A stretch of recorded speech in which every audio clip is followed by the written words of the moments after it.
Hello everyone, Torvald here, and today we're going to have my video on cross-strapped teardrop kite shields.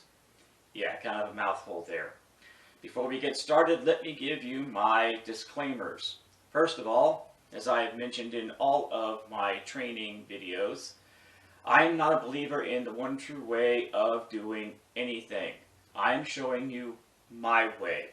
Take whatever works for you and use it, and whatever doesn't, and toss it. Alright? Secondly, this video is specifically about a strapped shield, not a center grip.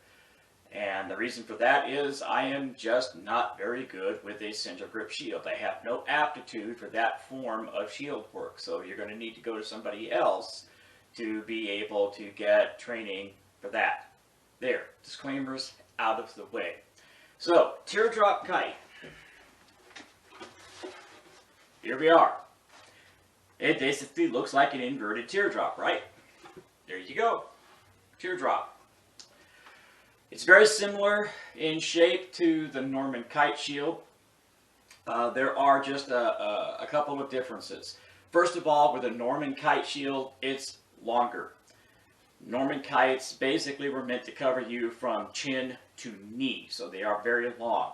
Also, their points are not as narrow and sharp as this one. This one comes down to a very defined point, whereas Norman kites have a rounded bottom on it. It's just that the round at the bottom isn't as wide as the round at the top, like this one does. The Norman kite, of course, very historic, and this one, absolutely, there are historical examples of this shape, so it's a perfectly medieval shield. Now, in the SCA, Society for Creative Anachronism, I mentioned this in my previous video on round shields, it is not uncommon for most of us experienced fighters to have multiple size shields. And the reason for that is that when we are fighting in war or melee, we like to have a larger shield. And the reason for that is that when you're involved in war or melee fighting, you're going to have shots and blows coming at you from all different directions and often all at the same time. You've got spears and great weapons as well as hand weapons all coming in at you, especially if you are in the shield wall. So you want a lot of surface area to cover you. Also, as a shield man, you're often not just covering for yourself, you're covering for someone else. Members of your own side that are using spears, pikes, and great weapons. As well as perhaps just the man next to you. So larger shields are again advantageous in that setting. However, when you're fighting singles fights, whether it's practice or challenge fighting or tournament fighting, it's more advantageous to have a shield that is smaller than a war shield. The war shield is large, but it tends, of course, to be heavier and it is slower to move around, and it has the disadvantage of blocking your line of sight. So when you're fighting singles fights, challenge fights, and tournament, you want to have a smaller shield. Now, dimensions.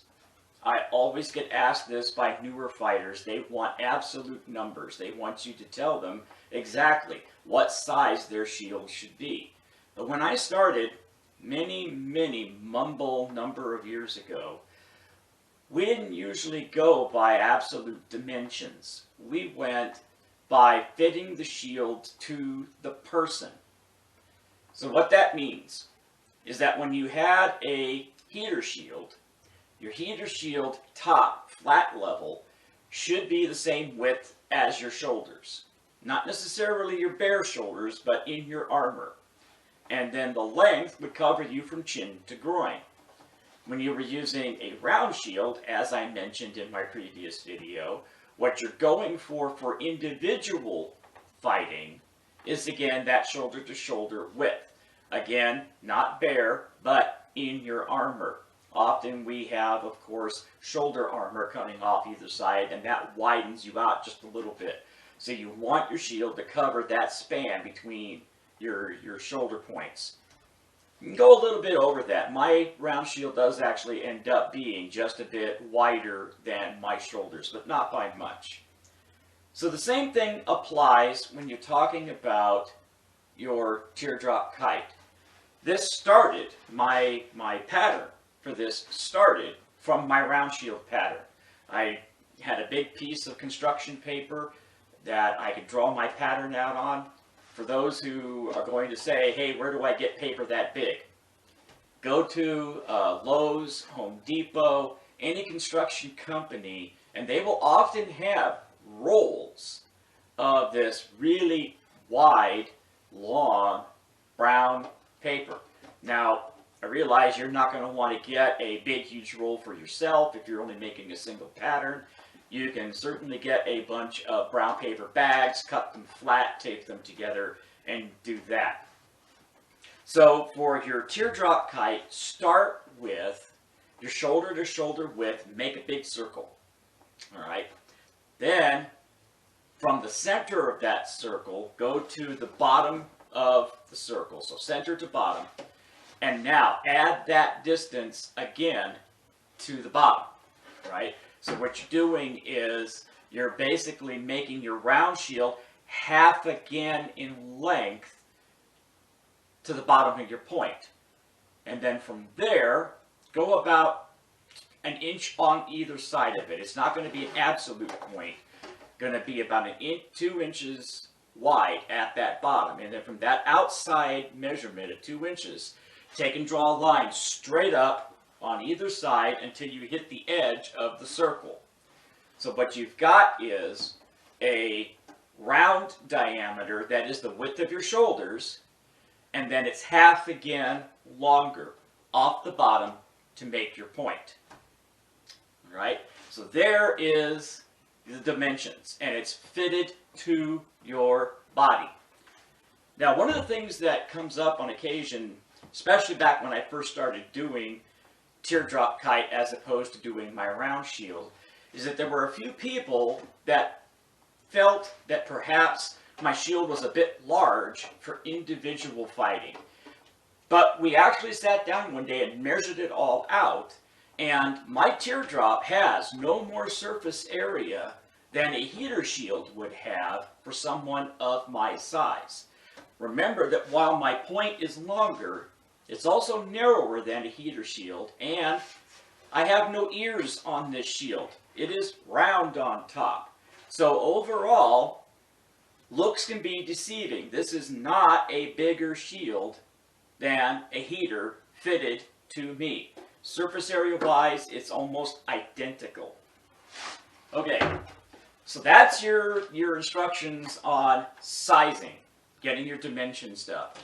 Now, as far as construction goes, there's a couple of different ways you can go, of course. If you don't have access to a shield press to make a curved blank, certainly can go a flat blank.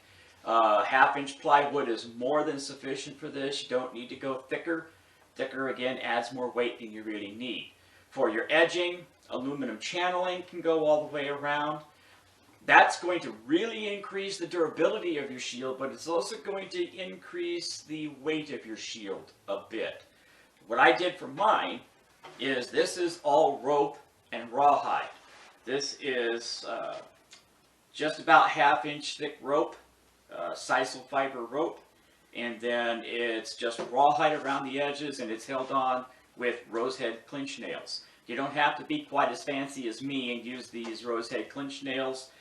You can just go ahead and sew it on using cord of some kind. Get yourself some cord that's got a good tensile strength to it. Regular brown cord is not going to hold up. It is going to fray and shred quickly. You can use artificial sinew. I've done that on some of my round shields. I haven't done that to one of these. I really prefer the nails because of the look. So you get your rope on underneath the rawhide, and there you go. If you really do want to have some channeling on it, believe it or not, the only places you're really going to get a lot of impact on are your leading round area here, because of the blocking that I'm going to be showing you. And then the other area that gets a lot of impact is here. Not both sides of the point, but here, because this is the part that's defending your leg most often. So this is an impact area, and this is an impact area. The only problem with not covering the whole thing with channeling is you really want to try and have your shield as balanced as possible. And if you've got weight here and weight there, but not anywhere else, it's going to make the balance a little off and a little wonky. So if you're going to put channeling on it, I recommend you do the whole thing. If you don't want to use channeling, you can do what I just suggested and use rope and rawhide. For other types of edging material, you can use any type of hose that's out there. Now, if you're going to do aluminum and get an aluminum shield, you can get that special type of channeling that goes around it, and then I recommend strongly for both wood and aluminum, face it with canvas, glue canvas on it. Now for the wood shield, that gives me two things. Number one is it really does increase the durability of the shield. It will last years longer with this canvas facing on it. And I just glue it on using Elmer's wood glue, the same glue that I use for making my curved blank. And then it gives me a really nice face to paint my arms on. When it comes to the aluminum shield, obviously it doesn't have to worry about the durability side. The shield's going to hold up just fine. But, as all of us know, an aluminum shield looks like an aluminum shield. Even when it's painted sometimes, you can spot it. The other thing is that it sounds like an aluminum shield. Now, there's people who are going to say both of those things really don't matter. A shield is a shield is a shield. Okay, and I'm not trying to pull the I'm more authentic than you bit, but I had an aluminum shield. I had a teardrop aluminum shield made by a friend of mine, and I faced it with canvas. Now the thing is, you can paint aluminum, but it scrapes off real easy. It does not take long at all for a painted aluminum shield to start flaking and scraping and not looking nice. Putting the canvas on it as a base for your paint job, for your coat of arms or your device, really does keep it looking nice much longer than if you just painted right on the bare metal.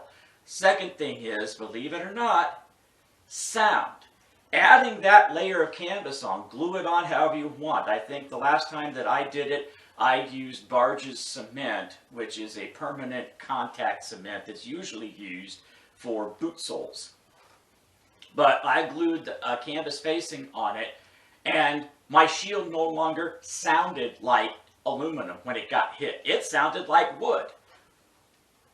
I had a lot of people that were really shocked when they looked at the back of my shield and saw the metal, because they really thought from the look and from the sound that it was wood.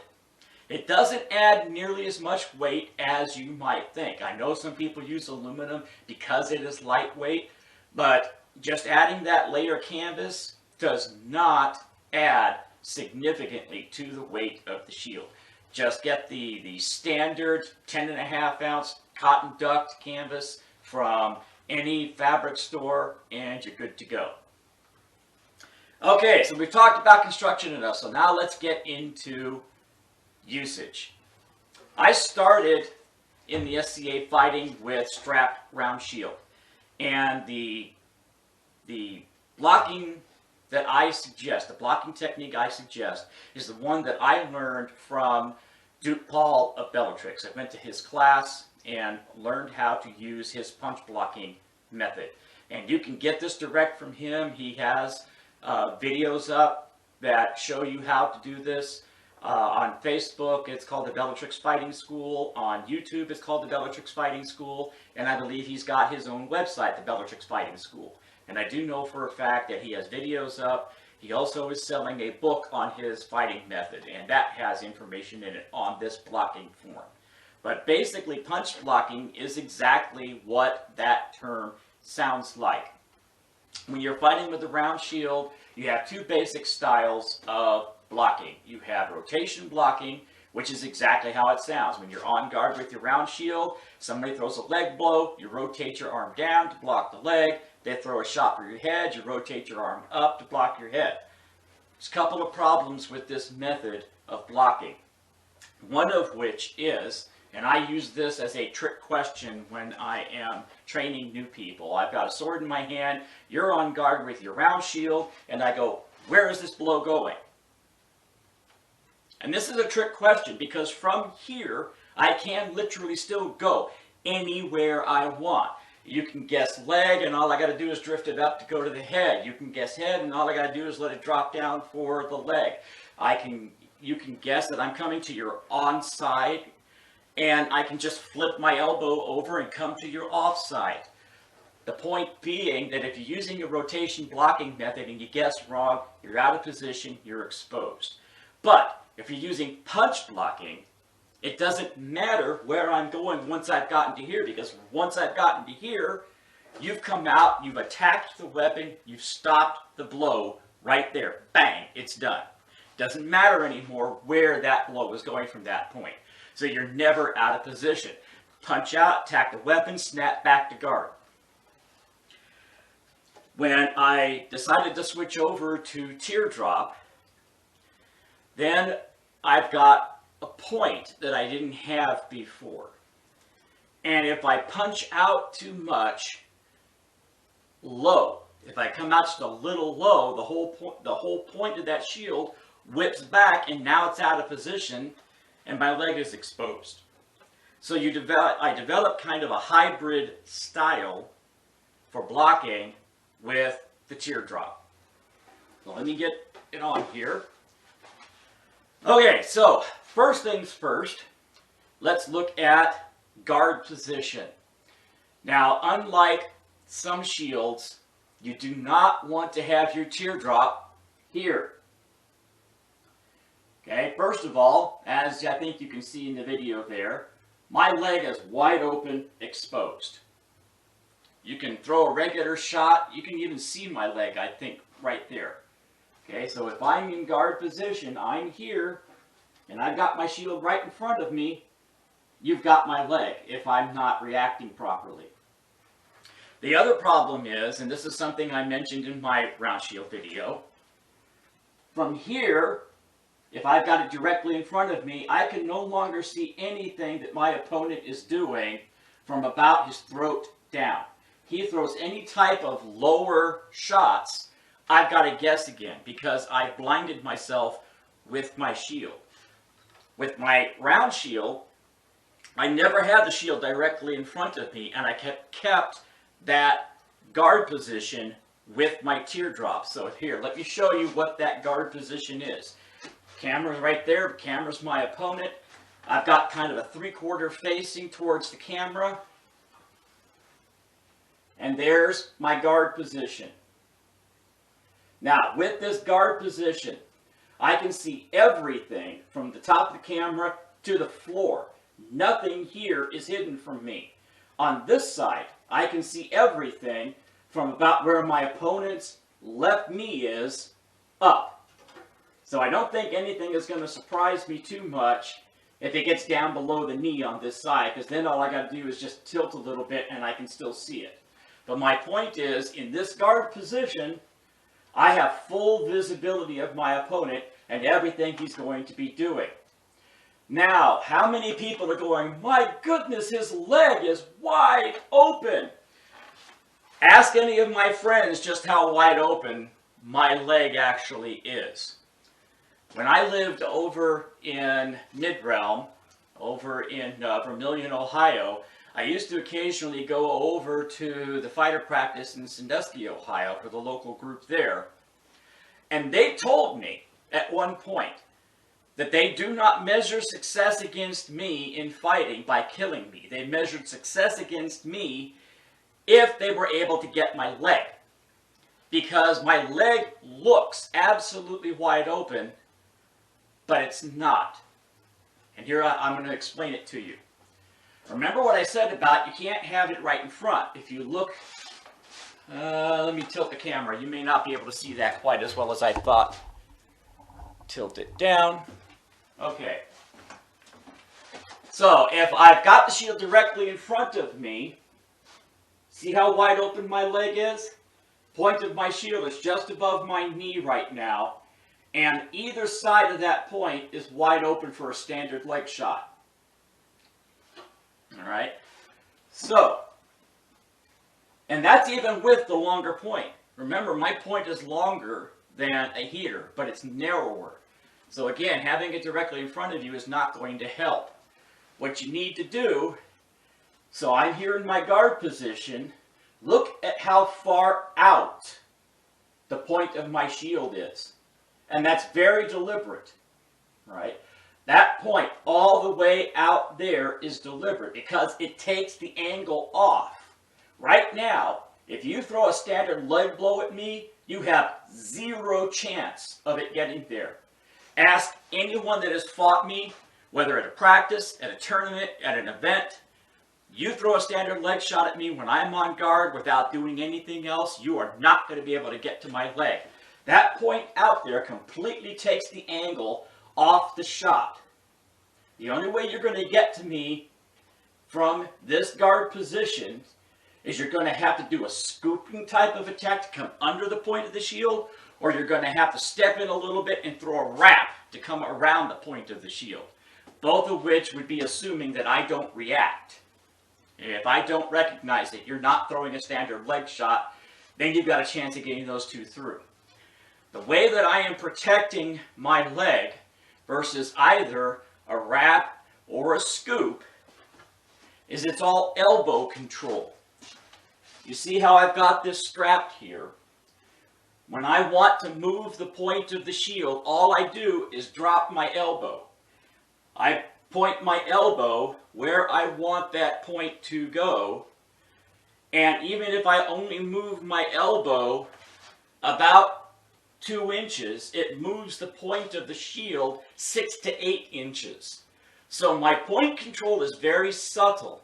It's one of the reasons why I need to have this strapped method so that I've got that fine control over where the point of the shield is going. So if I've got my opponent right there and my opponent goes to throw a wrap, all I do is I rotate the point of my elbow back. It takes the shield point back. Wrap is blocked. Somebody wants to throw an inside leg. Again, all I do is I point my elbow where I want that point to go. Moves over and it blocks the shot coming in that way. Somebody tries to do a scoop method. I just drop it down right on the edge of the outside of my knee, completely covered. And that's all just elbow control without a lot of movement. It's very subtle and it's very efficient, and it helps to not build up fatigue in your arm. So what does that leave us for upper body defense? Let me tilt the camera back up now.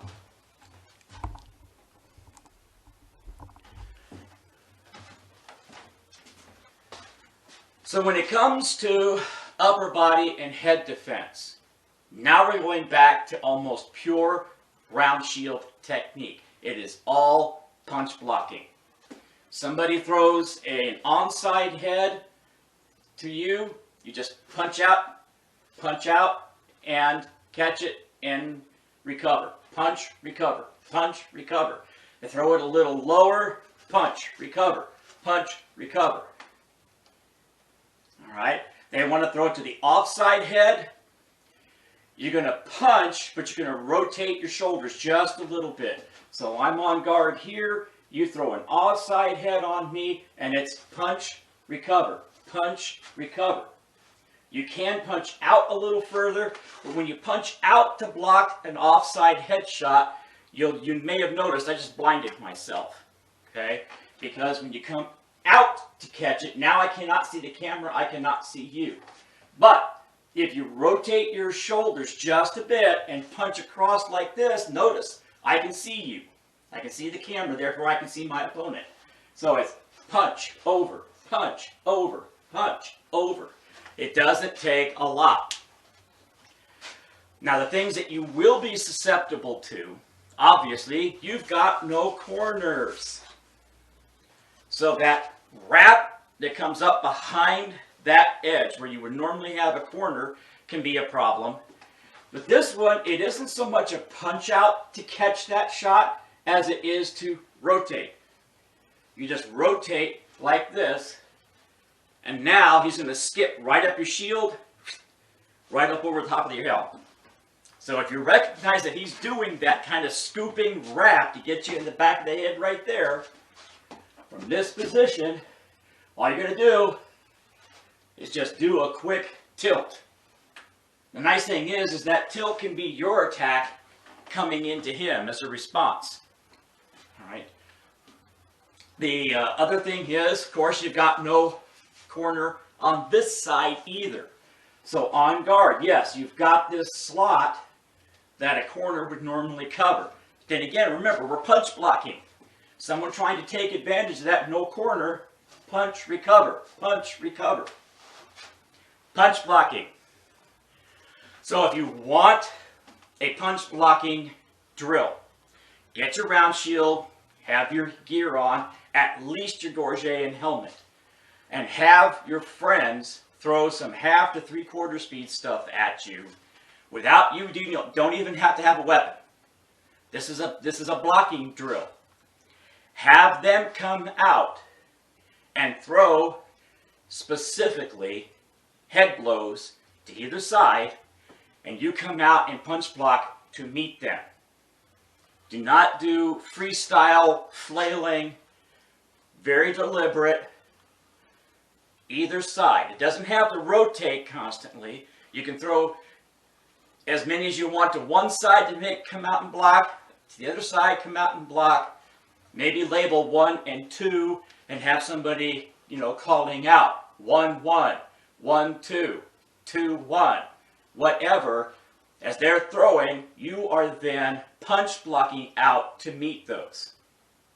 So to recap, what we're doing here is kind of a hybrid style of blocking. We're using punch blocking to protect your head and upper body, but you're using point control with your elbow. And again, I'm only moving my elbow 2 or 3 inches, but look at the distance that point is traveling. All right? So let me show you a little more detail to look at my strapping. Okay? It's a little loose now because I don't have my elbow cup or my glove on. I have a cage, but I have a soft handle in here. I don't like having hard grip handles. I just have a leather strap there. And with my elbow cup on to bulk things up just a little bit, this is a bit snugger. This particular strap, I don't have a buckle on. I'm going to be replacing that because I want that buckle back so I can snug it down a little bit. But you don't want this to flop around too much on your arm. You want to be able to know that when you tilt it, that point is going where you want it to go. So when you're practicing the lower body stuff, when you're practicing leg defense, you're trying to point your personal elbow at where you want the point of your shield to go. It's a little offset, so you're going to have to practice it some. The way that I've got mine set up is that when I am on guard and just relaxed, that's where the shield is sitting. And the weight is being carried by my shoulder. It's not being carried by my arm. My hand is completely relaxed inside, and it just sits there. And that's with me in relaxed position, not fatiguing my arm.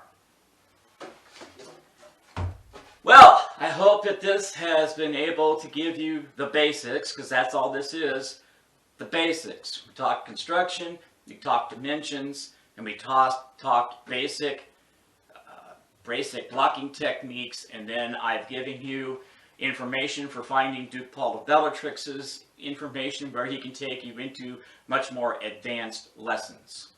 This is Torvald signing off. Yeah, sure, you betcha.